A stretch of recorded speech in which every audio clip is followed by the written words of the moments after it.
Ya, pada pagi hari ini kita membahas mengenai apakah perlu takut atau khawatir mengenai masa depan.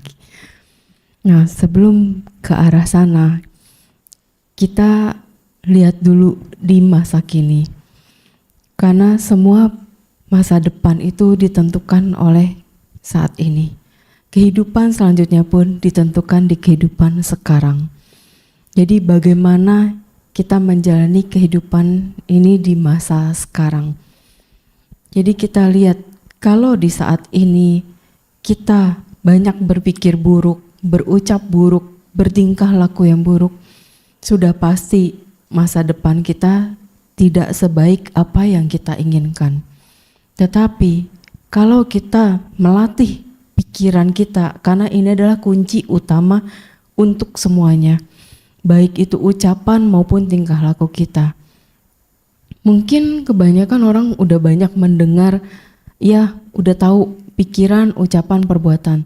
Tapi kebanyakan orang cuma tahu ya sekedar tahu, tapi tidak mempraktekkan, tidak merenungkan, dan tidak menjalaninya dengan benar.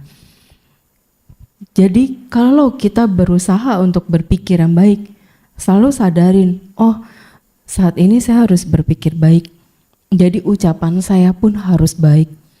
Terus nanti secara tidak langsung dari pikiran ke ucapan, tingkah laku kita pun jadi baik.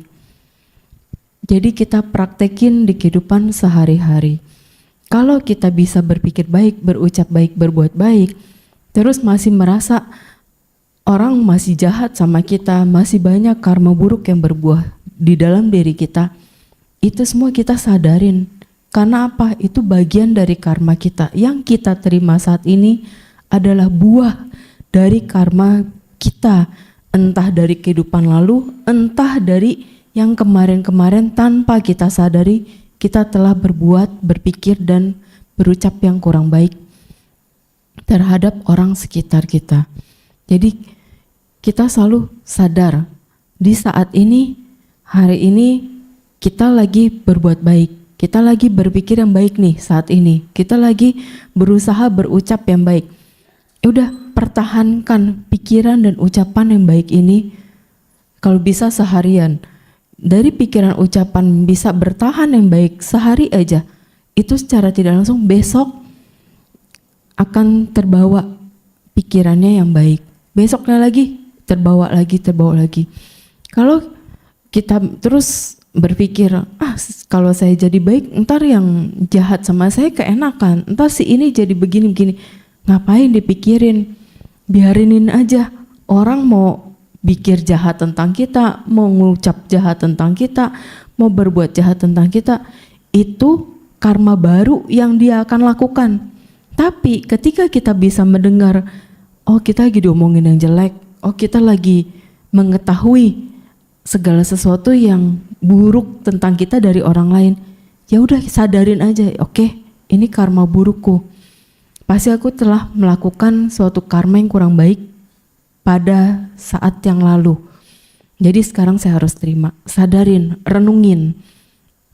Karena kebanyakan kita tuh langsung terbawa emosi ketika mendengar sesuatu yang kurang baik, melihat segala sesuatu yang kurang baik, udah langsung muncul dah di pikiran kata-kata yang sudah tidak mengenakan, terus juga langsung diucapkan, itu langsung jadi karma. Jangan dikira ketika berpikir buruk itu tidak jadi karma, itu tetap jadi karma. Nah, karma buruk yang berbuah dari pikiran itu yang kita lakukan berbuahnya melalui apa? Melalui panca indera kita. Mata, hidung, telinga, mulut. Jadi ketika kita melihat segala sesuatu yang tidak baik, yaitu adalah buah karma buruk yang berbuah lewat mata. Misalkan kita tidak sengaja melihat kecelakaan, mohon maaf, tergiling kontainer gitu depan mata kita. Itu kan sesuatu yang buruk. Itu karma buruk kita berbuah. Walaupun kita hanya melihat gitu. Jadi dari situ kita sadar, oke, saya berarti pikiran harus terus saya kontrol, saya harus kendalikan. Ketika hal itu terjadi di depan mata kita, misalnya kita ngelihat ada yang ketabrak seperti itu dan mengerikan, kita langsung berucap dalam hati, sabe sankara anicca, segala sesuatu tidak kekal. Dan sabe sata bhavantu sukhitata, semoga semua makhluk berbahagia. Saya selalu berucap seperti itu dalam hati. Walaupun saya nggak pernah ngelihat kejadian yang seperti itu, hanya tahu-tahu sudah ada kucing lah atau anjing yang sudah tergeletak di tol kayak gitu. Saya cuma ngucap tuh yaitu sabe sankara anicca, sabe sata bhavantu sukhitata. Itu. Karena apapun yang kita lihat, kita dengar juga sama. Kita sering mendengar segala sesuatu yang negatif, yang kurang mengenakan, itu juga karma buruk yang berbuah melalui pendengaran. Penciuman juga gitu, kita sering mencium bau-bau yang tidak sedap, yang tidak enak. Itu juga pengaruh. Tapi itu nggak usah dipikirin, ya udah jalanin aja. Cuma disadarin, berarti pikiran saya harus selalu dikondisikan yang baik. Karena kalau kita sering berpikir, berucap dan berbuat yang baik, awal-awal memang banyak karma buruk yang berbuah. Karena ketika kita berbuat banyak karma baik, berpikir yang baik, berucap yang baik, karma buruk itu banyak berbuah disebabkan karma-karma yang lampau itu terus berbuah, terus menerus. Jadi secara tidak langsung itu ujian mental kita sendiri. Jadi kita menyadari, saya sanggup gak ya melewatin ini semua? Oke, saya pasti bisa ngelewatin. Cuma saya harus gimana? Kita berpikir lagi, berusaha berpikir yang baik. Oke, sekarang saya lagi terpuruk nih dalam kehidupan saya.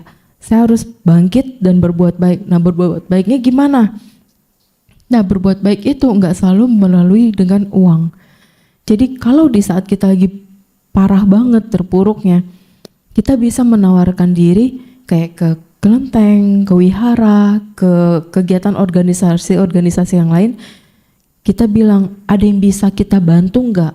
Kalau ada kegiatan kebajikan, entah donor darah, entah baksos, entah pengobatan massal, apapun lah. Kita tawarkan, kalau memang, oh ada bisa dibantu ini nih, ya sudah kita bantu dengan sukarela. Terus setiap malam, setiap kali kita sudah istirahat di ranjang atau kita bisa duduk dulu, kita renungin, hari ini saya telah berbuat baik, jadi saya melimpahkan kebajikan ini untuk semua makhluk yang berhubungan karma maupun para leluhur saya. Semoga semua makhluk berbahagia. Secara tidak langsung karma itu tidak akan salah kamar. Pada waktunya dia akan berbuah di saat yang tepat. Tapi kalau kita terus mengharapkan, mana nih karma baik saya nggak berbuah-berbuah nih, saya udah banyak berbuat baik. Karma itu nggak bisa diharapkan. Semakin kita harapkan, itu sepertinya semakin jauh. Jadi ketika belum berbuah, kita selalu sadarin, oh karma baikku masih kurang. Saya harus tambah lagi. Karena itu pun pernah saya alami. Jadi saya bisa menceritakan ini, bisa memberi motivasi kepada teman-teman sekalian karena saya pernah mengalami dan saya lakukan seperti itu dan akhirnya bisa bangkit dan bisa lebih baik sekarang ini. Jadi ketika sedang terpuruk, selalu berusaha berbuat baik. Apa aja bisa lakukan. Bisa berdana cuma nasi putih, ya lakukan dana nasi putih. Cuma bisa bikin telur dadar buat dana bante, buat dana yang kebutuhan, ya nggak apa-apa. Setidaknya kita sudah melakukan dengan setulus hati. Nanti pada saat kita memberi, terus kita melihat nih, kok nggak disentuh ya telur dadar kita atau nasi putih kita, nggak usah sedih. Tujuan baik kita, pikiran baik kita itu sudah menjadi sebuah karma baik. Jadi yang penting ketika kita berbuat karma baik, udah kita nggak usah berharap itu dimakan atau enggak. Yang penting kita udah bertujuan yang baik.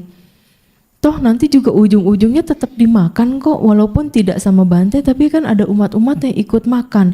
Jadi secara tidak langsung kita berdana untuk para biku, sangga, dan termasuk kita berdana terhadap sesama.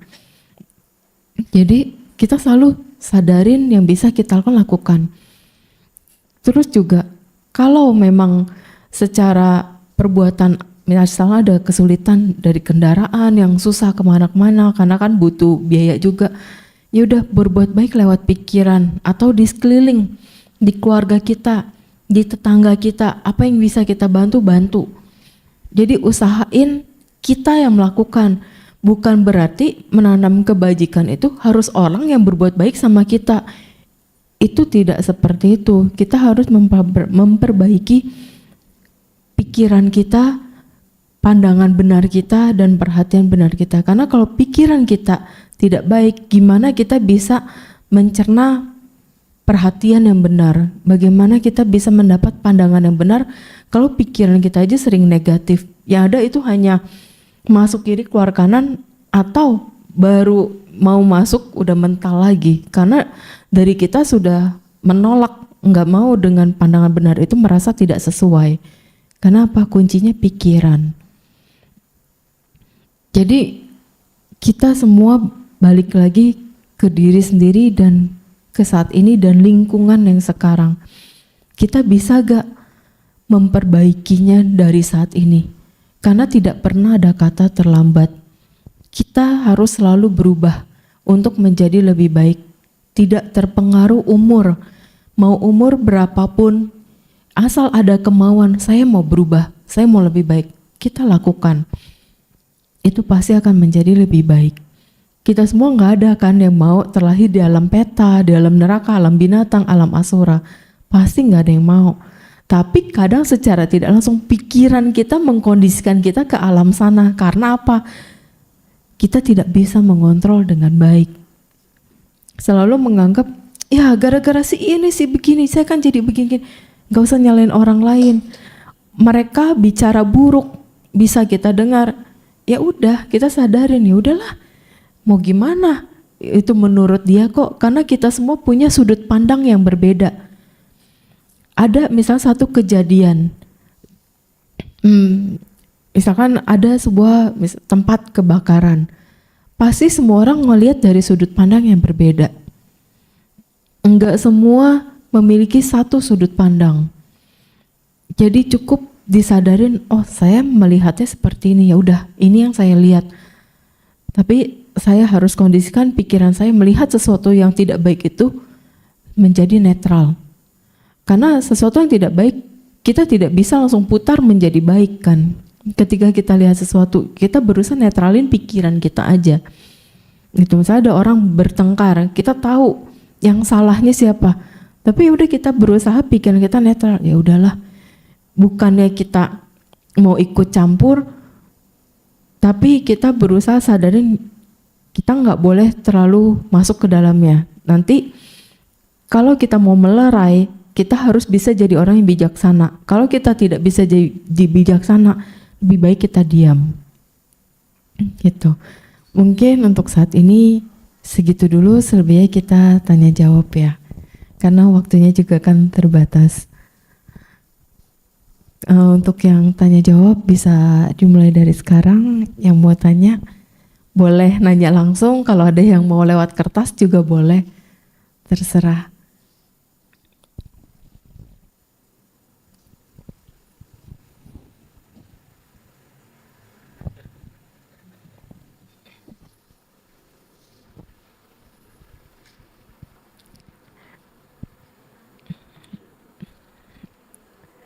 Apakah teman-teman ada yang ingin bertanya? Kita diskusi. Ya Cece.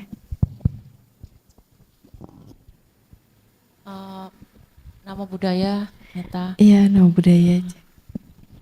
Semoga Meta sehat-sehat. Thank you. Mau nanya hal lain bisa ya Meta? Boleh Ceh, apa? Tapi yang bersifat umum ya, bukan pribadi. Oke. Kalau saya sekarang kalau meditasi itu kayak kebanyakan kayak gerak badan gitu. Jadi kayak nggak terkontrol dari dalam itu, kayak geraknya tuh kenceng gitu. Nah sebenarnya sih saya cuekin aja gitu. Cuman yang jadi pikiran ini nanti kalau energinya terlalu besar saya gimana ngendaliinnya gitu. Saya pengennya itu lebih terkontrol gitu, lebih, maksudnya bukan masalah digerakannya, masalahnya energinya saya takutnya saya nggak bisa menguasai secara baik gitu. Itu aja sih. Oke. Kalau kayak begitu, ketika kita mengalami goyangan yang kencang ketika meditasi, kita jangan dipikirin Ci. Kayak kalau dipikirin, aduh nanti kalau kencang energinya gimana. Jangan gitu, kita tetap fokus ke objek. Misal Cici pakai objeknya nafas. Ya udah sadarin aja di nafas. Jadi misal badan kalau lagi goyang karena energinya kencang. Kita tetap sadarin fokus di nafas. Jadi secara tidak langsung pelan-pelan badan yang dari goyangnya kencang perlahan-lahan akan berhenti. Ntar goyang lagi, sadarin lagi gitu aja terus.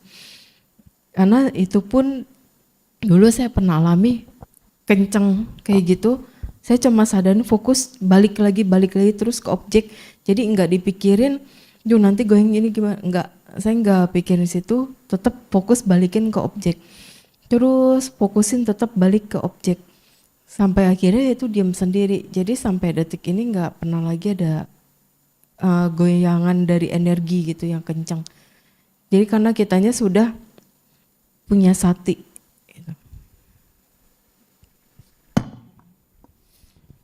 Semangat berlatih ya, Ce. Iya,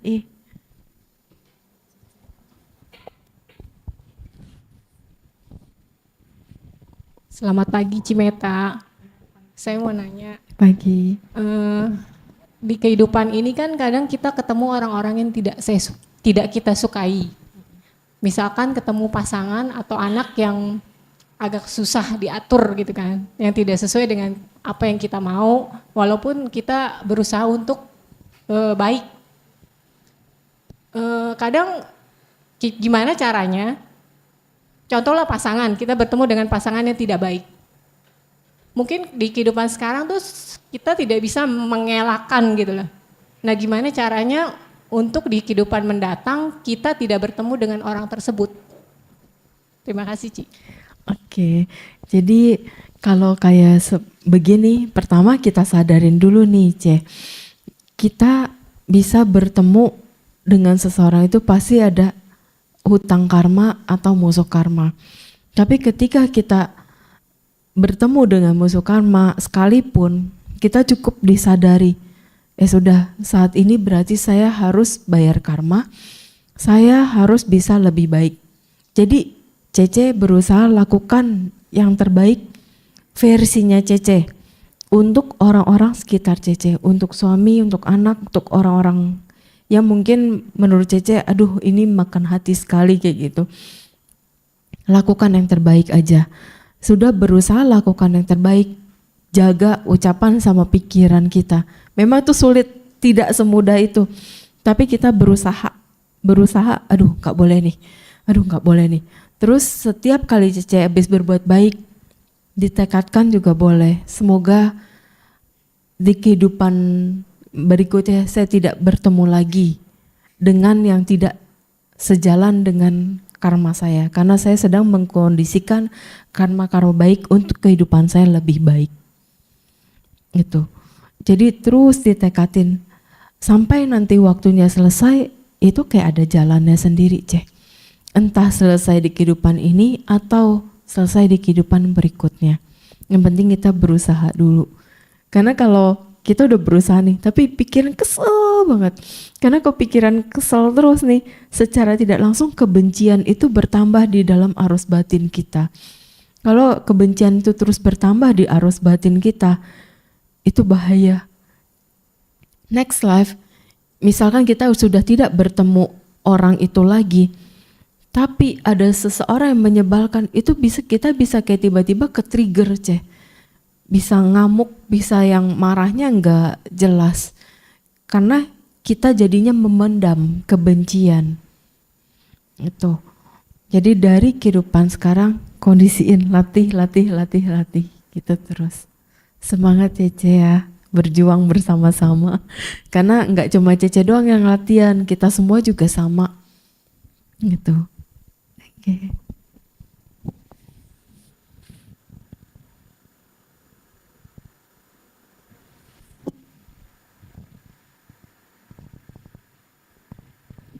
Nama budaya Ci. Ya, nama budaya. Saya mau nanya Ci, sesuai dengan judulnya, perlukah khawatir dengan masa depan? Kalau kita orang-orang Chinese kan setiap Xinjia itu kan ada namanya sembahyang Ciong kan Ci. menurut apa ceritanya kalau misalnya ada sio-sio tertentu yang ciong itu bakalan setahun ke depan bakalan sial gitu. Menurut pandangan Cici dengan kelebihan Cici melihat peristiwa itu apakah di Buddhisme mendukung atau mungkin berbeda jalan nih gitu. Terus mungkin dari penglihatan Cici, apakah kita udah sembahyang ciong itu ada dewa yang diutus katanya buat menjaga kita setahun ke depan apa gimana?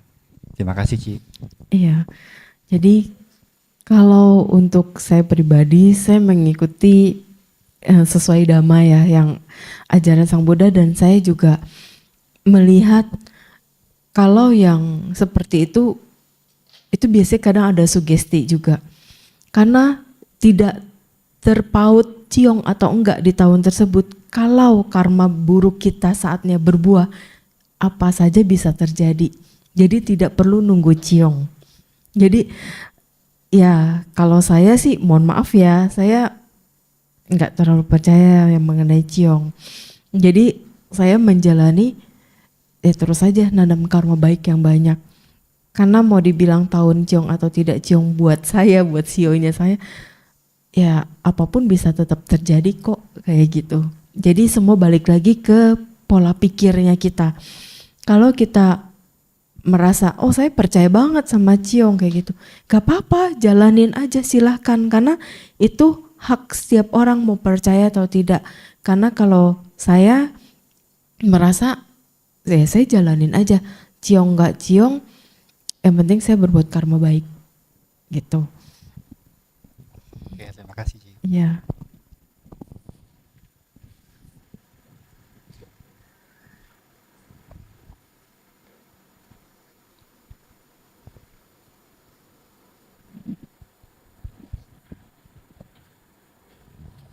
Namo Buddhaya Cimeta. Iya, Ce. Aku pengen tanya, kan tadi kan ngomong kalau misalnya kita lihat kejadian kayak hewan meninggal atau pas ada korban kecelakaan, itu kan karma buruk berbuah. Bisa diterangin sedikit dalam artinya bagaimana gitu? Sebabnya kan banyak berita-berita nih kayak kemarin kan korban bunuh diri itu yang di apartemen. Saya sempat ngeliat kan keluarganya aja di dalam lift, saya ngerasain ketakutan anaknya gitu. Kok bisa-bisa orang tua begitu, sampai saya berpikir bagaimana menyelamatkan anak ini gitu loh. Sampai pas dengar cerita Ibu Cimeta ngomong begini, karma buruk, saya bilang apa harus saya buang-buangin foto-foto keluarganya gitu, atau semua video-videonya yang dikirim dari grup itu dibuang-buangin aja. Jadi nggak mau terpikir gitu, karena saat terpikir begitu kayaknya ada panggilan jelek gitu loh, negatifnya tuh ada gitu loh. Sebabnya gimana ya, badan saya kadang-kadang ngerasa kesana gitu loh. Tolong diberi sedikit pencerahan sedikit Cimeta, karena ini kan terkait sedikit spiritual kali ya. Ya makasih Namo Buddhaya. Iya. Ya memang sebaiknya kayak gitu dibuang-buangin sih dari galeri handphone kita, karena itu tidak baik gitu untuk mensugesti pikiran kita juga kan secara tidak langsung. Jadi kalau ada broadcast hal-hal negatif diinfoin lah lewat WhatsApp, lewat apapun. Kalau hal itu kurang baik, lebih baik abaikan gitu. Karena kita berusaha menjaga pikiran kita kan. Kayak yang masalah COVID aja kan, semua orang udah ngelihat, wah di sini bertambah, di sini bertambah, semua stres, di mana-mana jadi bisa depresi kan gara-gara si COVID itu. Jadi lebih baik tidak mengetahui, tapi kita menjaga pikiran dan perbuatan kita aja. Dan misalnya kita tahu di luaran sana sekarang banyak banget orang ya jadi depresi, dikit-dikit bunuh diri, dikit-dikit begini dan begitu. Cukup sadarin, tahu yang penting saya tidak melakukan hal tersebut. Yang penting orang-orang sekitar saya tidak melakukan hal tersebut. Jadi kita, sekitar kita, keluarga kita, teman-teman atau siapapun yang kita kenal, kalau misalkan ada yang kita ketahui, oh si A, si B, si C ada ngalami stres atau depresi, kita bantu untuk mendengarkan cerita dia. Jadi ketika dia cerita, mengeluh saya gini, misal bingung nih, aduh kasih saran apa ya. Yang penting di pikiran kita munculin, tujuannya ajak berbuat baik, ajak berbuat baik. Kalau kita nggak tahu mau ngomongnya gimana, ajak ketemu Bante, ajak ketemu orang yang memang bisa sharing kayak gitu. Jadi ngebuka pikiran lingkungan kita yang sedang depresi itu. Jadi berusaha kita mencegah. Kalau kita bisa mencegah, menyelamatkan orang-orang sekitar kita dari hal-hal yang kurang baik, kita menambah karma baik yang luar biasa juga. Dan si yang mau bunuh diri atau yang depresi itu jadi terselamatkan dan sembuh, itu juga karma baik dia juga. Yang membantu itu mendapat karma baik juga. Jadi semua dapat karma baik. Itu yang penting kita kondisiin yang baik aja. Cece kalau bisa buangin aja biar tidak jadi beban juga. Karena kalau enggak itu ketarik, pasti sugesti untuk ngikut jejaknya mereka akan terbawa ketika kita lagi punya masalah. Gitu. Iya, sama-sama, Cek.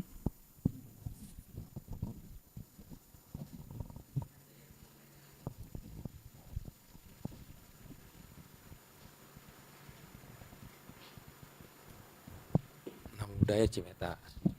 Iya, mau nanya Cimeta yang tadi terangin bahwa kurang nangkep gitu. Kalau kita lihat orang ketabrakan atau kelindes, itu karma buruk apa yang kita miliki gitu? Iya. Kalau perbuatan buruk itu dari pikiran kok. Jadi pikiran buruknya kan kita bisa macam-macam. Kayak misalkan bisa spontan nih, kita lagi kesel sama orang, kita lagi marah sama orang, lagi benci sama orang, pasti kan munculnya pikiran yang negatif tentang orang tersebut. Walaupun kenyataannya kita tidak berucap dan kita tidak lakukan perbuatan buruk terhadap orang tersebut, dari pikiran buruk itu aja jadi mengkondisikan kita secara tidak langsung ngelihatnya yang jelek-jelek kayak kecelakaan-kecelakaan gitu. Jadi kita jaganya di pikirannya sih, ya.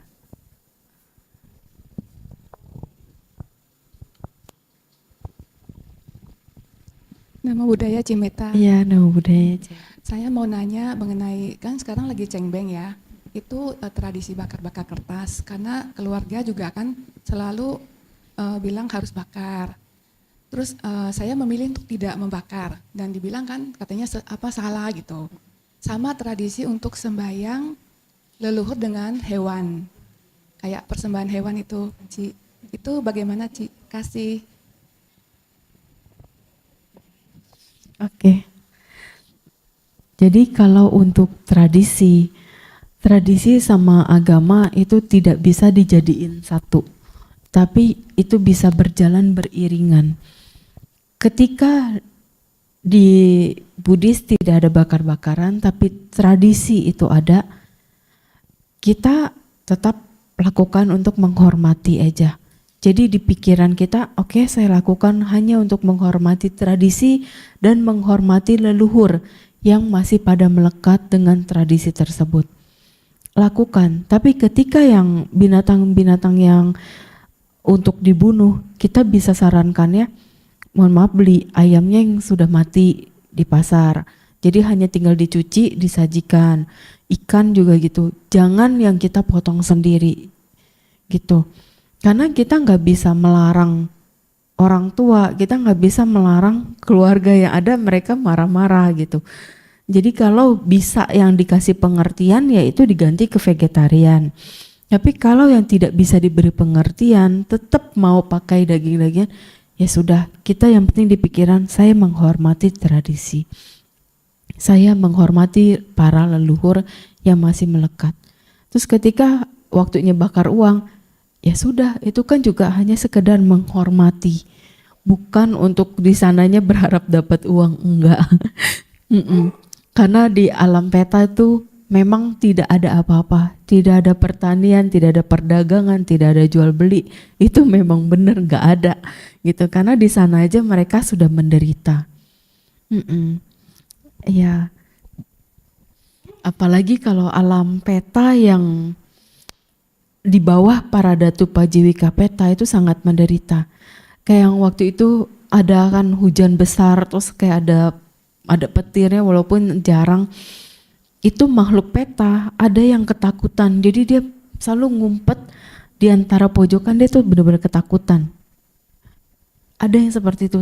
Ketika hujan mereda, petir hilang, baru dia keluar keliling gentayangan lagi kayak gitu, mencari sanak keluarga yang bisa membantu dia. Tapi kan kalau di luar Paradatu itu sangat sulit untuk bisa mendapat pelimpahan jasa. Itu.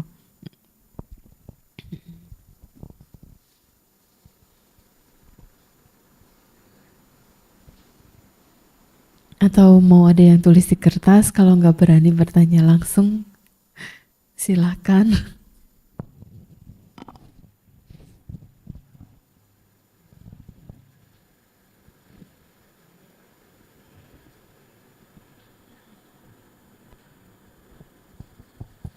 Cimeta nanya lagi.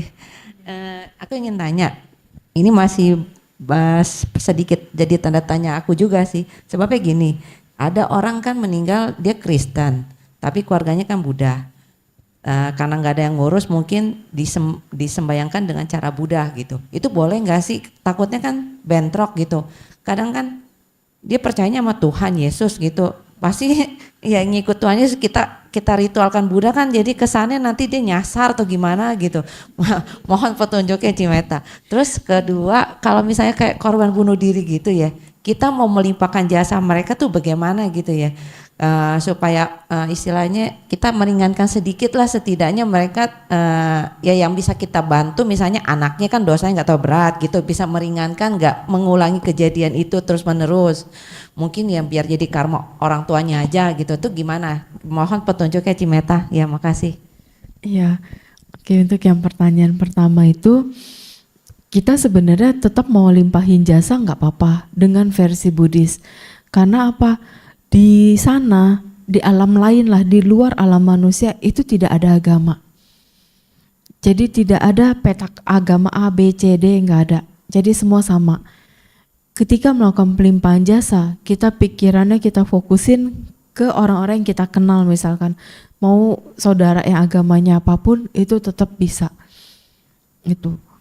Terus untuk yang pertanyaan yang kedua, kita mau membantu yang orang bunuh diri, kalau memang ada kaitan karma dengan kita mungkin bisa, tapi kalau tidak ada kaitan karma dengan kita sangat sulit. Walaupun niat baik kita ada, tetap aja kita berusaha lakukan. Dia seperti, jadi contohnya itu kayak kita kalau makan permen sama kita makan nasi. Kalau kita memberi pelimpahan jasa untuk makhluk yang tidak ada hubungan karma dengan kita, seperti kita makan permen. Permennya habis, ya udah rasa manisnya kan hilang, mulut kita tawar lagi seperti biasa. Kayak gitu. Itu ke makhluk yang tidak ada kaitan karma. Tapi kalau ke makhluk yang ada kaitan karma dengan kita dan leluhur, seperti kita makan nasi, kenyangnya lama, kayak gitu. Jadi lebih cepat hilangnya kalau kita membantu yang itu. Yang penting tujuan kitanya baik, itu tetap jadi karma baik kita kok. Tidak akan hilang karma baiknya kita. Oh iya, kalau itu kan mohon maaf anaknya yang sedikit intermezzo yang kemarin kan yang sempat anaknya diajak karena ajakan orang tua dipaksa untuk bunuh diri. Itu secara tidak langsung si orang tuanya melakukan pembunuhan. Jadi dia udah bunuh diri dia sendiri, membunuh anaknya juga. Gitu. Karena dengan maksa kan, dengan sengaja. Gitu. Jadi kita tidak boleh mengajak-ngajak orang untuk melakukan hal yang kurang baik. Karena karmanya jadi double, triple, bahkan jadi lebih besar kalau semakin banyak yang ikut kita melakukan yang tidak baik. Iya, sama-sama.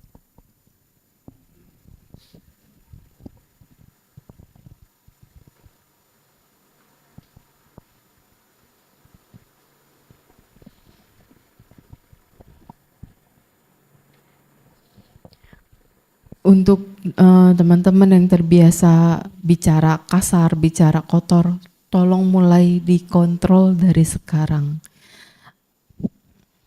Karena apa? Banyak banget makhluk peta yang mulutnya itu hancur. Jadi cukup menyeramkan buat yang bisa ngelihat makhluk-makhluk yang jatuh ke alam peta. Memang sekarang merasa ya biasa aja ngomong, nyebut-nyebut binatang, nyebut-nyebut kotoran kayak gitu. Mungkin biasa buat orang yang sudah terbiasa. Tapi ketika di alam sana itu sangat menjijikan. Dan bisa berefeknya di next life-nya. Itu dia tidak mendapatkan mulut yang indah. Jadi kalau kita mau mendapatkan mulut yang indah, jaga tutur kata dan ucapan kita dari sekarang. Mohon maaf kan sekarang lagi ngetren banget, mohon maaf banget nyebut kata binatang yang dogi lah kayak gitu, bahasa Indonya. Itu jangan kaget kalau lebih banyak binatang dogi sekarang. Karena kebanyakan orang nyebut kata binatang tersebut. Jadi kalau tidak mau terlahir jadi dogi, jangan sering-sering menyebut kata-kata itu.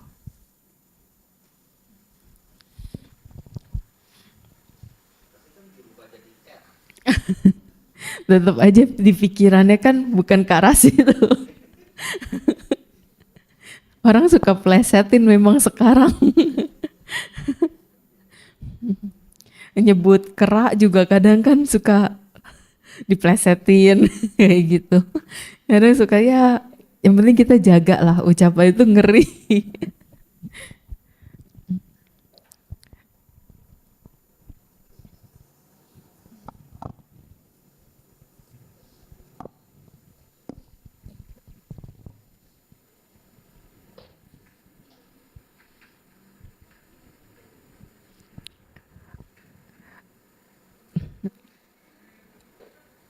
Apakah masih ada teman-teman? Saya mau Iya. nanya, Iya. maaf, gimana cara kita bisa mengontrol emosi kita dan pikiran kita Mengontrol emosi melalui pikiran kita. dan pikiran kita. Oh, kalau mengontrol emosi dan pikiran kita itu satu-satu dulu. Jadi yang pertama kita kontrol pikirannya dulu. Jadi kalau lagi kesel, lagi marah, lagi benci sama orang, lebih baik diem dulu, jangan langsung ngomong. Karena kalau dari kita udah kesel, benci, marah, terus kita langsung ngomong, itu akan keluar kata-kata yang tidak mengenakan. Jadi kita langsung dapat menanam dua karma buruk melalui pikiran dan ucapan. Memang kita nggak perlu dikit-dikit mikirnya, aduh ini karma buruk, aduh itu karma buruk. Yang penting kita sadari, saya nggak boleh ngomong yang buruk, saya nggak boleh berpikir buruk. Saya harus kendalikan, saya harus lebih baik. Mungkin sekali, dua kali itu berat. Untuk seminggu, 2 minggu itu berat. Tapi setelah sebulan itu menjadi kebiasaan baru. Ya. Terutama kita ya yang anak-anak muda kayak gitu tuh harus benar-benar bisa mengontrol diri. Karena apa, kalau lagi marah, lagi bete sama orang tua, terus juga kadang kalau lagi ditentang pacarannya sama orang tua, itu kan pasti langsung kayak marah, benci, dan bahkan bisa nyakitin perasaan orang tua. Itu hati-hati, karena bagaimanapun ketika nanti jadi orang tua, dapat anaknya lebih parah sifatnya dari kita. Kita kurang ajar sama orang tua, anak kita bisa lebih kurang ajar lagi dari kita. Jadi kalau kita nggak mau nanti punya anak kurang ajar, kita harus bisa memperbaiki diri. Itu. Kalau misalkan kita ngebalikin nih, saya kan nggak minta dilahirin, saya kan nggak minta gini-gini. Nggak boleh bicara seperti itu. Karena apa? Kita bisa lahir jadi anaknya mereka karena kita ada kaitan karma dengan orang tua kita. Kalau tidak ada kaitan karma, tidak ada hutang piutang, kita tidak mungkin lahir jadi anaknya mereka. Kita bisa jadi anak orang lain. Dan kita harus sadarin, oh setidaknya orang tua saya masih ada sisi baik yang bisa jadi contoh, jadi panutan buat saya, kayak gitu. Kalau kita selalu ngelihat sisi buruknya orang tua, itu nggak baik.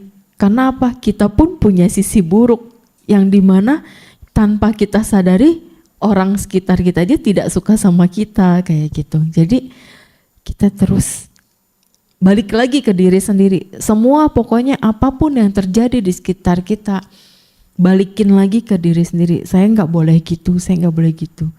Kayak kita suka seenaknya nyalip orang. Ya secara tidak langsung kita juga bisa tiba-tiba disalip orang tanpa kita sadari, dan lagi kita kesel sendiri kan. Aduh, kurang aja sih ini salip saya gini. Langsung keluarkan kata-kata saktinya itu, pikiran kotornya. Nah, itulah. Jadi ya pintar-pintar kita lah ngejaga diri dengan baik. Gitu.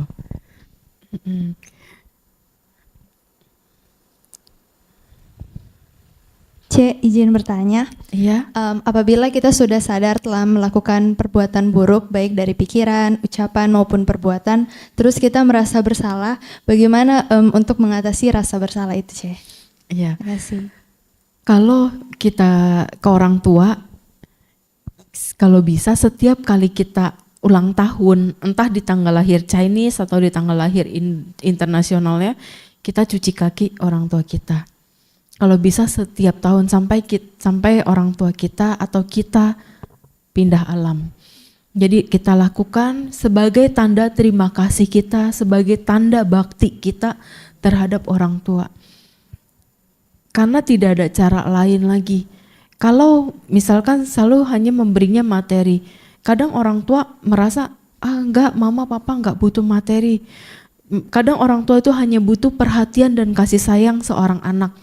Jadi kita sebagai anak ya bisa lakukan hal terbaik, itu doang, cuci kaki, ajak mereka makan, namaskara, bahagiain mereka. Mendengarkan keluhan mereka, mendengarkan mereka walaupun seperti mohon maaf kadang kayak radio gitu kan muter terus. Ya udah dengerin aja. Karena bagaimanapun mereka cuma tahu ya anaknya yang cuma mau dengerin, orang lain gak mau dengerin. Nanti setelah dia stop, kita tanya, boleh gak aku kasih saran, boleh gak aku ngomong.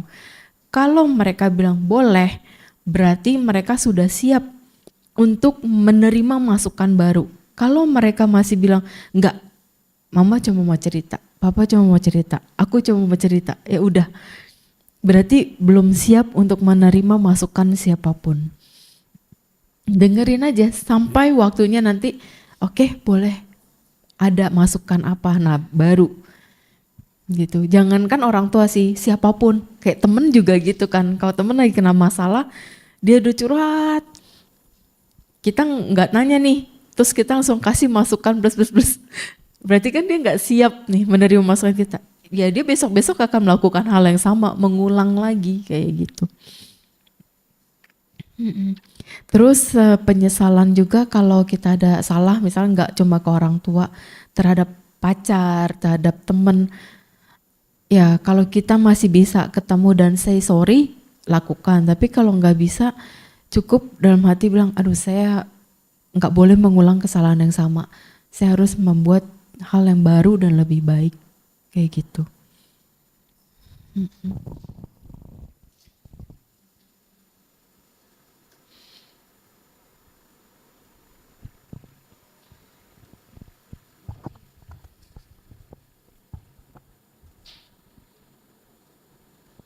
Nama budaya Cimetah. Ingin tanya, kalau seandainya orang maki-maki orang pakai WhatsApp itu gimana ya? Udah menimbulkan apa gitu ya? Terus apa yang harus kita lakukan gitu? Kadang-kadang nggak dibaca juga kepengen tahu gitu, dibaca jadi kesel gitu. Jadi gimana gitu ya? Terus kadang-kadang kita mikir apa dia begini nggak melakukan karma buruk gitu, seenaknya aja gitu, maki-maki orang sampai A sampai Z gitu. Belum lagi nanti di belakangnya radionya berpancar terus tuh kemana-mana. Terus ya, Cimeta aku pengen tanya lagi, apakah sorga dan neraka itu di semua agama semuanya sama atau bagaimana ya? Mohon petunjuknya Cimeta, makasih. Iya. Kalau untuk yang menghadapi kalau WhatsApp itu, si pelaku yang mengetik WhatsApp yang tidak baik, dia udah melakukan karma buruk dari pikiran dan perbuatan. Walaupun dia tidak ucapkan itu. Terus ditambah setelah dia WhatsApp, dia jadi pemancar radio kemana-mana, itu udah nambah lagi karma buruk lewat ucapan. Ditambah mempengaruhi banyak hal buruk kemana-mana. Itu karma buruknya nggak cuma satu yang dilakukan. Anggap aja satu orang, 10 orang. 10 karma buruk di hari itu dia langsung tanam. Gitu. Jadi 100 orang percaya sama dia, 100 karma buruk yang dia tanam. Tapi dia nanti memetiknya bisa 2 kali lipat, bisa 10 kali lipat.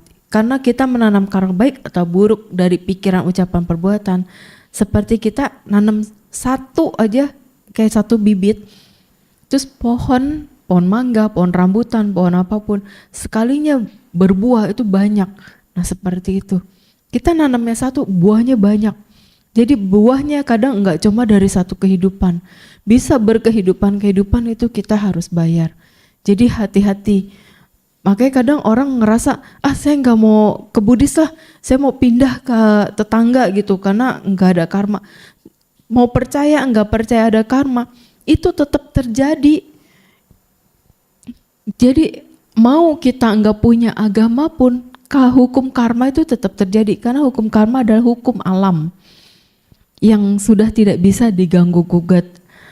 Jadi kita dibilang, saya mau ini hapus karma, tetap nggak bisa. Karma itu harus dijalani.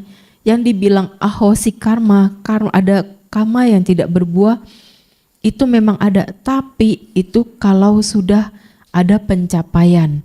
Kalau kita belum ada pencapaian, ahosi karma itu sangat sulit untuk terjadi. Gitu. Terus alam surga dan neraka itu semua sama, tidak ada bedanya. Jadi walaupun mereka cuma bilang alam surga dan neraka, tapi di Buddhis ada 31 alam kehidupan. Mereka pun juga sama sebenarnya, tapi mereka taunya cuma alam surga dan neraka. Nah surganya mereka kan cuma satu, nerakanya cuma satu. Tapi kita ada banyak gitu. Dan kebanyakan kalau saya perhatikan, ya setinggi-tingginya itu cuma alam Catu Maharajika, tidak kemana-mana. Tapi kalau kita yang mengenal Dhamma, mempelajari Dhamma, praktek Dhamma, kita bisa yang di Tawatimsa, kita bisa di Yama, kita bisa di Mararati, kita bisa di Paranimita Wasawati, kita bisa di alam Brahma, kita bisa di Mahabrahma. Alam Brahma aja 16 tingkat, Mahabrahma 4 tingkat. Kita bisa sampai ke sana-sana. Tapi kalau tetangga ya cuma batas Catu Marajika, tidak lebih. Karena tidak ada praktek Dhamma, tidak ada memahami Dhamma. Tapi kalau misalkan tetangga tapi ngerti Dhamma, praktek Dhamma, itu bisa aja. Karena kan Dhamma ini dipelajari oleh siapa saja, di mana saja, tidak mengenal agama, ras, waktu, apapun, semua bisa praktek Dhamma, bisa memahami, mengerti Dhamma. Yang penting kita untuk kehidupan berikutnya, kita terus bertekad setiap kali kita habis berbuat baik, semoga kebajikan ini mengkondisikan saya selalu bertemu dengan Buddha Sasana yang murni di kehidupan manapun hingga saya mencapai Nibbana. Kedepannya sudah sangat sulit kita menemukan ajaran Buddha Dhamma yang murni. Banyakan yang sudah ditambahin, dikurangin, bumbunya macam-macam. Jadi tekatin selalu bertemu ajaran Buddha Sasana yang murni, Buddha Dhamma yang murni. Terus kalau memang mau jadi biku, ditambahkan mau jadi laki-laki, bertekad sebagai seorang biku yang menyelamai Dhamma yang murni kayak gitu. Bukan biku yang memahami nanti salah ajaran, karena next life kita nggak pernah tahu apa yang terjadi karena tergantung saat ini. Tapi hari tua sekarang kita bisa ngelihat saat ini gimana cara hidup kita. Kalau cara hidup kitanya aja buruk, hari tua kita sampai menjelang ajal pasti kita tidak baik. Pasti kita banyak menikmatinya yang kurang enak. Semasih bisa perbaiki dari sekarang.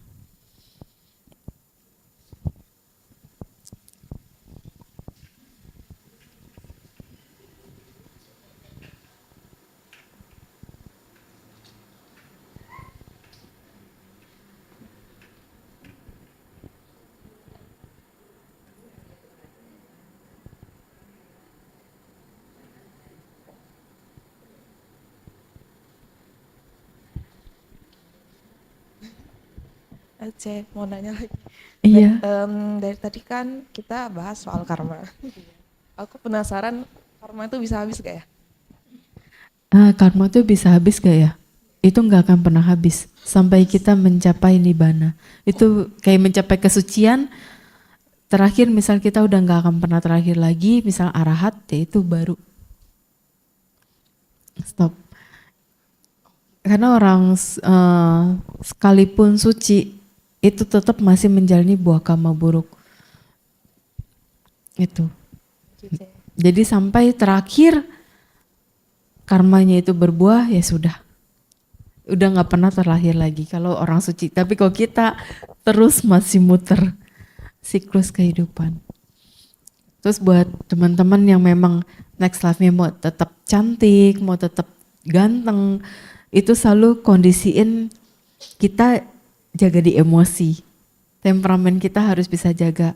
Terus kalau bisa tidak iri hati, tidak dengki ke orang lain.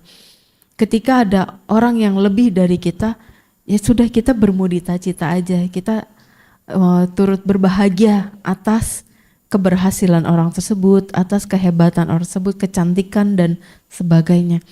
Karena dengan gitu mengkondisikan yang baik-baik juga dalam diri kita. Terus memberi persembahan seperti bunga itu juga bisa mengkondisikan kecantikan-kecantikan dalam kehidupan kita di kedepannya. Terus kan kadang ada orang yang saya mau dana bunga, dana buah, dana lilin, penerangan semua. Memang semua itu simbol. Tetapi karma baik yang kita peroleh itu simbol itu buah manis kan. Selalu yang diberikan ke altar pasti kita pikirannya kita mau yang terbaik dan mau memberikannya yang manis-manis. Secara tidak langsung kehidupan kita akan selalu jalannya baik-baik aja, manis-manis aja kayak gitu. Terus penerangan. Penerangan itu simbol penerangan. Jadi penerangan itu mengkondisikan kehidupan kita amit-amit. Kalau ada hal buruk yang terjadi, selalu ada aja titik terangnya, jalan terangnya, tidak selalu gelap ke depan. Itu simbolnya ya, maknanya yang bisa ada kondisi karma baik yang berbuahnya bisa ke arah sana kayak gitu. Terus kayak dupa, wangi-wangian, itu selalu mengkondisikan setidaknya nama harum. Kita selalu dikenal baik dimanapun oleh siapapun. Kalaupun misalkan ada yang tetap berbicara buruk tentang kita, ya wajar-wajar aja, sah-sah aja karena yang namanya hidup pasti ada plus minus, ada baik dan buruk. Gitu. Ini cukup kali ya sampai jam 11 kan? Ya, oke. Kalau memang sudah tidak ada pertanyaan lagi, ada 3. Oh itu dulu.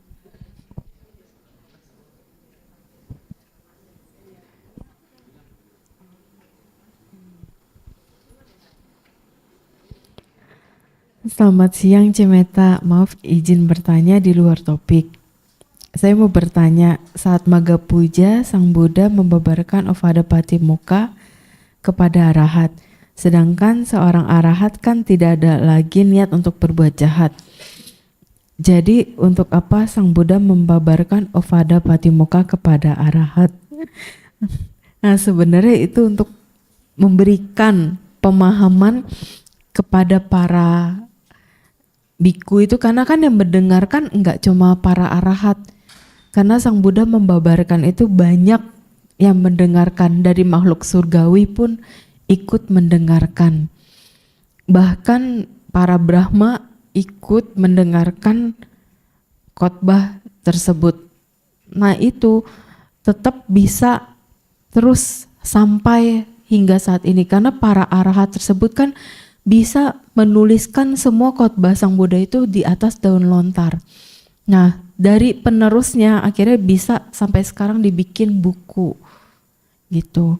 Jadi agar kita memahami kalau Sang Buddha membabarkannya hanya ke orang biasa. Tidak mungkin ingatannya sekuat arahat. Pasti kita udah banyak yang lupa-lupa, udah banyak yang ngelantur lah penjelasannya. Oleh karena itu para arahat lah yang Sang Buddha babarkan Ovada Patimokkha-nya kepada para arahat. Terus kalau suka isengin temen, karmanya yang dia akan datang gimana, tergantung isenginnya. Kalau isenginnya keterlaluan, ya itu tentu ada efek karma buruknya. Kalau tidak keterlaluan ya masih wajar-wajar aja. Sudah?